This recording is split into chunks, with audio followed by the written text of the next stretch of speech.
Good afternoon, all. Welcome to today's Cancer Healing Journey Talks. Myself, Annie Jose from Community Outreach Team of Zenonco.io and Love Heals Cancer. Cancer Healing Journey Talks helps cancer survivors and caregivers to share their journey with vast number of survivors and caregivers who have traveled or been traveling through this journey. This can inspire and motivate them for their faster recovery as well. I would like to introduce today's speaker, Dr. Sri.K. Sridharan Iyengar. After surviving multiple myeloma cancer in 2008, he developed a passion for writing. His books are available online on Amazon in both electronic and paperback versions. He is also actively involved in counseling cancer patients and their caregivers. He is a Reiki Grandmaster and he also trained in LLP, self-hypnosis, and in mystic yoga practices. Welcome to today's session, Dr. Sri.K. Sridharan. Over to you. Thank you. Yeah, thank you. Okay. Thank you very much. What do you want to tell? You wanted to capture how I got it, all that? Yeah. All right. Now you can just say what type of cancer it was and in which stage was it diagnosed? Okay, very good. Yeah. Anyway, good afternoon, all my viewers. My main purpose of this meeting is that I want to inspire all of you. Okay, yeah. The cancer is not the end of the road. Okay, it's not the end of the road.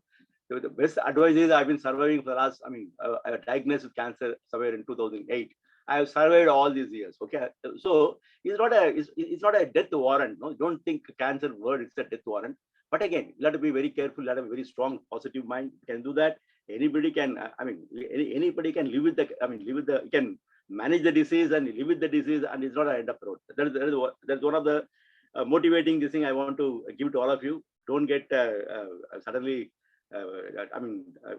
Afraid. No, most of the people know the cancer. Actually, disease itself is not killing actually, but the fear and the unknown factor about it. No, that's what really puts the people down. Yeah. See, talking about my own case. See, basically, I'm a mechanical engineer. I had a very successful profession. I had my own consultancy firm. We were doing very well. Suddenly, it says no, this particular type of disease basically affects when somebody is around 50 years old. Okay. Of course, that generally happens, but nowadays, what I have seen, no, even the youngsters, as even small babies, no, 6 months old, 7 months old, even small kids also getting this particular disease. Okay, nobody knows what is the reason for this particular disease. This disease, no, it's called as a multiple myeloma. Basically, it affects your bone marrow. Okay, what is the bone marrow? All of you know, this is the place where your blood cells are produced. Your red cells, your white cells, and the platelets, all the blood cells, no, they are produced. Okay. So it happened in the year 2008. I was exactly 50-year-old. I developed a lot of back pain, no, suddenly back pain, no, a lot of unbearable back pain. Okay, I thought it is, because of some, a regular routine disease, nothing special about it. I just ignored for some time. Then when it become, and I ignored, but again, all my family members started putting pressure on me. See, I never, till the time, I'm quite a healthy person. I'm quite, very neat, clean habits. No, I had nothing. I was a non-smoker, I was a non-drinker, now not alcoholic. And I was I used to practice regular yoga because I'm a yoga freak. I used to spend a lot of time in yoga and learned almost about 7 different types of meditation. I used to practice all of them. But more or less, I lived a very safe, very healthy living. No, so I never suspected anything really wrong with me. Okay, I ignored. After some time, it became too unbearable. And my family members put a lot of pressure on me. In fact, my wife ensured that he took me to the doctor once to get a diagnosis. No? So the doctor also gave some painkillers for about 1 week. It took the painkiller. See, nothing happened. Okay, when I used to take the tablet, temporarily I had the relief. But after some time, again it became severe. Then the doctor advised me to go for a. Then what happened? See, in India we celebrate a festival called as a Holi. Okay, the Holi festival basically what happened? No, we play with water. So I was also in my building people, I was playing with water. Suddenly what happened, one point of time, I felt a lot of terrible pain. I could not move my body at all. Okay. It got paralyzed completely. Okay. Got paralyzed. Okay. All my people become very anxious. No, literally they carried me home, put me on the bed. Then that day, again, the doctor came to my house. My family doctor came to my house and he checked it and advised me to go for a X-ray. Okay. Spinal cord X-ray. He advised me to go for a spinal cord X-ray. Okay. Then I went, took the X-ray. The X-ray revealed that there are some fractures in the spinal cord. Okay, some fractures in the spinal cord. Then my family doctor was alarmed. He asked me to go for a MRI. Okay, MRI. Then I went for MRI. When I went for MRI, then it was a lot of places, no, 2-3 places. My C3 and C6 bones were damaged. Okay, so they are broken. They are broken. They're in pieces. And of course, they did not come out of the particular place. Somehow it was sticking to the particular place. Okay, there was rubbing against my spinal cord. That was giving me a lot of pain. Okay, immediately I was asked to consult a orthopedic. Okay, I went to Hinduja Hospital. It's one of the multi-speciality hospitals in India, in Mumbai. Okay, I went there. I consulted one expert, orthopedic as a surgeon by name Dr. Abhay Nene. Okay, Abhay Nene, he saw that MRI. Immediately said that it's not a minor disease. It can be either a type of cancer called as a multiple myeloma, or it can be a tuberculosis also. Okay. Now they want to confirm whether it is a multiple myeloma or a tuberculosis. What happened? They took a lot of tests. The test confirmed that it is a multiple myeloma. What happens in multiple myeloma? I'll tell you. Multiple myeloma is a one. See, what I told you is basically a bone marrow disease. Okay. The bone marrow is a place where all your blood cells are created. I told you earlier, the white blood cells, red blood cells, and the platelets. Okay. It also produces one more thing called the myeloid cells. Okay, myeloid. It's a little technical. You don't worry about that. Generally, what happens? No, these cells, no, they start eroding your spinal cord. All the bones, no, they start eroding. Eroding for a period of time. The bone become weakened, and at one point of time, that start breaking. Okay, that's what happened in my case also. Okay. There was no symptom at all. Okay, it was been happening so many years. Slowly, eroding my bone. I didn't get any indication at all. There was no symptom. Only that, see, that was happened in the case of cancer. The initial stages, no, is very difficult for anybody to diagnose any type of cancer. Okay, any type of cancer.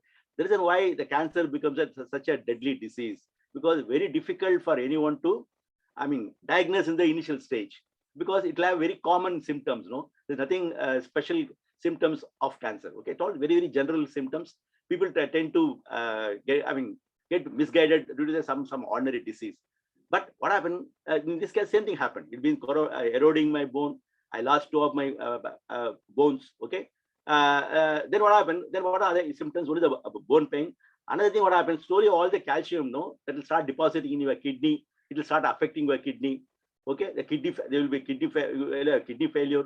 Because all the bones are eroded, you become very fragile. The bones will break.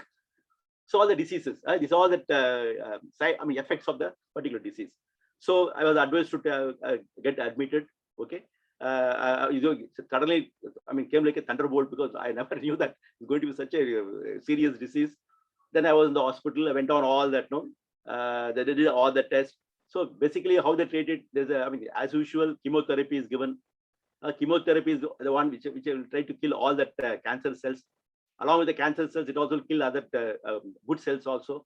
So I had 4 cycles of chemotherapy. That means each cycle I have another 4 more injections. Totally about 16 injections of chemotherapy I had.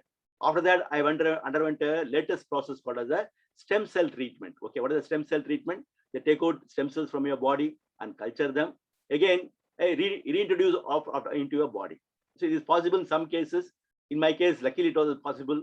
If it not possible, what are the other option available? They would have gone for someone else's bone marrow. Okay, there would have been a little more complicated process. Luckily in my case, they could harvest my own stem cells, reintroduce into my body. Okay, the 2008 undergone. I was in the hospital for almost about a year. Okay, then what happened? But I was very tough. I was very tough in my mind. I thought I not give up this. Okay, I'll try to fight on. In fact, I never try to think that I am not affected by cancer at all. Okay, so I just ignored the disease and started living my own normal lifestyle. No, because if you give too much of importance to anything, no, they'll start bugging you down. Okay, best thing is, no, if you are a cancer patient, just ignore that nothing has happened to you. Okay, don't give too much of importance to the disease, because the moment you give a lot of importance to disease, that will start it will start growing. No, it will become a demon. Okay, don't give it so much of importance. Just ignore it. But at the same time, start living a very, very healthy lifestyle. Okay, and then what happened? Already I was into all that yoga and all that. No, I continued my yoga. I continued my breathing exercises in the morning. I continued my visualization. Continued my all that. No, all that whatever I had faith earlier, I continued in a big way. So even today, now I can more or less say that I'm still ticking now. Generally it is said that multiple myeloma, there is no cure. Okay, it can be only treated. Okay, like for example, for any cancer, there is no permanent cure. Okay, it can reappear, it can relapse at any point of time. That's what people are saying. But see, after all that diagnosis, what is the found out? I mean, suffering from multiple myeloma. I told you I've underwent several cycles of chemotherapy. Okay, chemotherapy is again debilitating, very not a painful one. But what happened? It will weaken your entire body. You'll feel very weak. And more the number of chemotherapy towards the end, you'll become much more weaker. You lose your self-confidence. Start losing faith in yourself.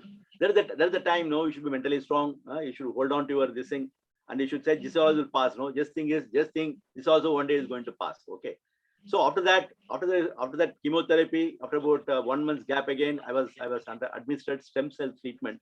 The stem cell treatment is the one they take out stem cells from the healthy body. So there are two ways of doing it. One can be autologous, that means what? That can be taken from the patient's stem cells only, or where that is not possible, they have to look for a stem cell, donor. Okay, bone marrow, nothing but a bone marrow transplant. Luckily, in my case, what happened? My they could do autologous stem cell treatment. My own bone marrow was taken out. It was cultured, and we can reintroduce it in my body. See, after this stem cell treatment also, I had to be in the hospital for about more than 3 months, because the stem cell process is a very simple one. But where exactly the problem? No, everything will all these blood cells, no, they start building from zero. What they do in a stem cell process, first they introduce a very high chemotherapy that will kill all the blood cells, existing blood cells. They'll kill. That means what? The blood cells will become zero. Okay, that is the time you are prone to any infection. Okay, there is a time a person becomes become susceptible to any inspection. So I was isolated in a separate room for about a month. Okay, stem cell was introduced. Then I had a lot of problem with the platelet count. A lot of platelet transfusions had to be given later on. I had almost about 7 platelet transfusions. So after about 3 months, so I was admitted to the hospital in 2008 April. I became almost more or less normal somewhere in June 2009. That means almost more than 1 year and 3 months it has taken for me to become normal. After that, I told you earlier, I'm a yoga practitioner. I believe in all that alternative type of medicines. Okay, I did a lot of research. I tried to find out what are the healing herbs, how to improve, how to strengthen your immunity. So basically, what happened if a person has a good immune system, no, that can fight against any disease, including cancer. Okay, I took a lot of, I did a lot of research on a lot of things, how to improve your immune system. I did all that, increase my timing of doing the yoga, meditation, all that increased. So, and it gave a, feeling of well-being. No, because what happened when you do all that, no, is give a sense of well-being. Okay, that is what is important. Okay, when you have a sense of well-being, and when you ignore that and don't remember the fact that you are once upon a time you are a cancer patient, forget about that. Remove that entire thing from your mind. Start living a normal life, and if you can do that, and anybody can live a peaceful life. The cancer, I told you, is not an end of the road. Okay, but you should manage your life in a more meaningful manner. And after that I've been devoting my time to counseling cancer patients, and I'm in a lot of NGOs. Okay, wherever generally what happened, no, the cancer patients, when they hear from a cancer survivor, they will get much more motivated. Okay, and that was the main purpose when I was asked to appear for the program. Without any hesitation, really agreed, because I want all of you to get motivated. No, all of you to live a happy life. Cancer is not the end of the road. Okay, take it in your stride, and try to come out of this. See, some cancer may be very, very serious. If you are unfortunate, if you caught in the last stage, no, it will be very unfortunate. In my case, also it was in the last stage, but somehow I could pull through that entire system. It's possible. All of you can do that. It's not something impossible or something only if you are Superman can do that. It's not like that. All of us have got the capability. Only have believe in yourself. Okay, start reorienting your life and start living something. Give back to the society. Be helpful to the society in whatever way you can. Okay, I've written a lot of books on cancer. I've written 2 books on cancer. It's called as a Battle Against Multiple Myeloma. Another one is Overcome Cancer Through Lifestyle Reorientation. These 2 books are inspiring books. They are doing very well in the market. They have been sold across the world. And a lot of patients, a lot of cancer patients, a lot of doctors have read the book. Okay, a lot of Caregivers have given the book. They've given a lot of inspiration, confidence to all of them. If you have opportunity, you can also go through that. It's available online on Amazon. Also that I'm also available. Okay. In fact, I'll be sharing your email with all of you.